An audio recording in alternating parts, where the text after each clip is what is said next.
On a summer's evening in London, a crowd is gathering for an unusual cinematic experience.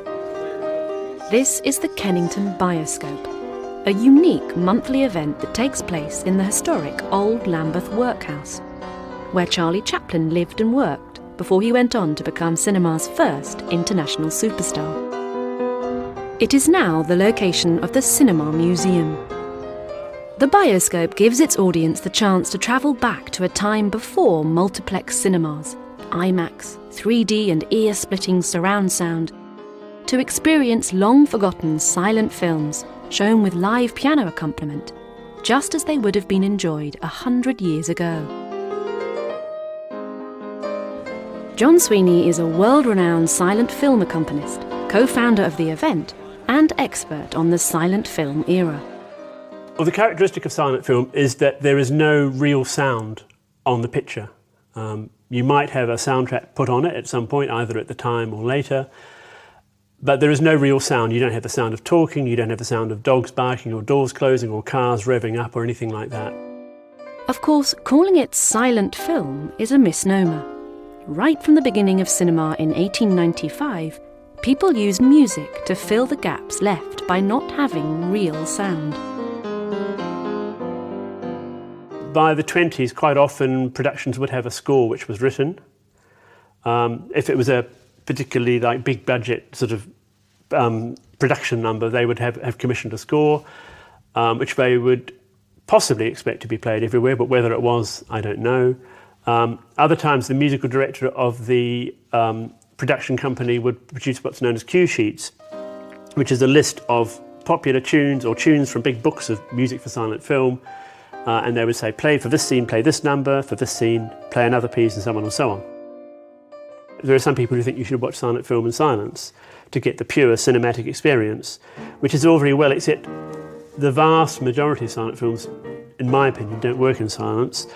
And certainly the vast majority of silent films were never made to be seen in silence. The directors didn't expect them to be seen in silence either. So there is a space for the music. The music is essential. And it's very interesting with someone like Alfred Hitchcock, whose 9 surviving silent films have recently been restored beautifully by the British Film Institute. If you look at his silent films, and then you look at the sound films, you can see that he grew up being a silent film director, because there are so many scenes in Hitchcock which aren't about dialogue at all, and where the music, there's action happening and the music is happening. Or in the case of, for example, the crop duster scene in North by Northwest, there isn't even any music. That you have a real sound, but there's no dialogue. And you can see that he grew up making film by image. I mean, he said, "Show, don't tell." That was one of his catchphrases. The release of the first official talking picture, The Jazz Singer, in 1927, signalled the beginning of the end of the silent film era. Hollywood only continued making silent films for another couple of years, but in other countries the tradition persisted. In other countries, though, in Japan, for example, they were making silent films as late as 1935-36, and also in Russia. So it varies, but basically the end of the 20s was the end of the silent era. So when talkies came in, it took a while for all the cinemas to switch over to sound, but the writing was on the wall for silent film. I can't remember the figure, but I think at least 2/3 of the films made in the silent era were lost, either through neglect, because when sound came in, people thought nobody would be interested anymore. Silent films were also made on a film stock made out of silver nitrate, so they were often boiled up to get the silver content. And the film is fragile, so lots of films are just decayed.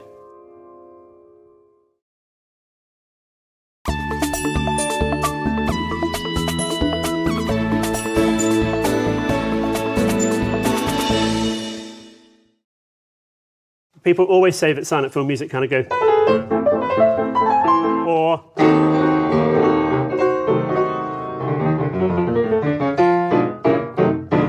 and of course sometimes it does, but I think people's image of silent film is so much derived from 2 things. One is from slapstick comedy, from the Buster Keaton and the Harold Lloyd and the Charlie Chaplin shorts, which they're familiar with, and the other thing is from German expressionism. Now, silent film was so much broader than this. When I got into silent film, I had the same sort of thought, that was basically silent film. But then I discovered this huge range of material. Music can do a number of things for the audience. Sometimes it reflects the speed of the action, but more often it helps the audience to see inside the heads of the characters.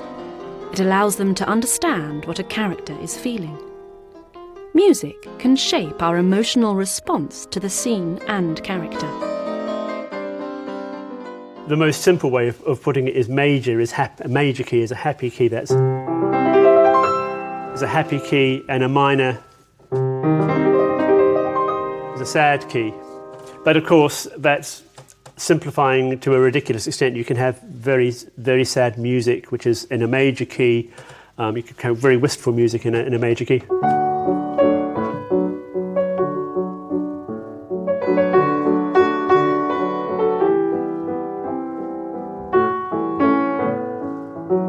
So it's other factors like the rhythm, all that sort of thing, where the music is going, how it's building, how it's shaping, have a huge influence on the mood that you're creating. When I play for a film, my ideal of what I'm trying to achieve is summed up by a great composer of music for sound film, actually Elmer Bernstein, who said he tried to find the heartbeat of the film. Quite often I'm playing for a film I haven't seen, probably more than 50% of the time, I think. And that's hard. You spend the first part of the film, even if you know a little bit about it, of course you read up as much as you can to find out about it, but you spend the first bit of the film feeling for the characters and what's going on. Then if you're lucky, you can kind of lock in on what the director and the actors are trying to achieve in the film and what the characters are feeling, and then it somehow becomes easier. And you get into the swing of the film and the rhythm of the film makes sense to you. Other times you feel like you can't quite get in there and you're sort of on the outside, and you can be doing the right sort of music, but you somehow haven't got the rhythm of the film and they're shaping it in terms of where it's building up to and so forth. In an ideal world, when I'm playing for a silent film, I shouldn't really be aware of what I'm playing at all. It's happened sometimes when I've got so swept up in the film that it's just the music is kind of poured out of me as a response to what I'm seeing on the screen. And I haven't had to think about it. I mean, one thing I say when I'm teaching a masterclass is something it's not always the case, but something that's worth thinking about when you're playing for a scene is what are people's heartbeats doing in this scene, you know? Are they, is it a scene where the tension is building up, you know?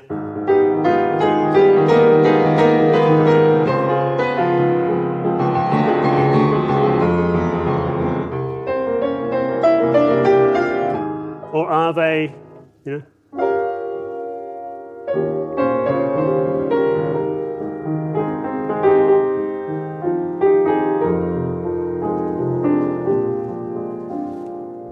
And so on. You know, there's a whole range of how you respond to what's happening on screen. But in a way, you have to kind of be inside the characters, I feel. That's my approach anyway. That's how I feel it works when I can get inside the characters.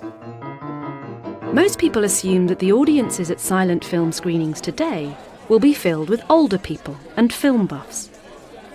But increasingly, the audiences are filling with younger people with a newfound interest in the artistry of these early films. And I feel like silent film has gone beyond that phase where something is old-fashioned to where it's become almost timeless, and people are recognising that it's a unique way of telling a story.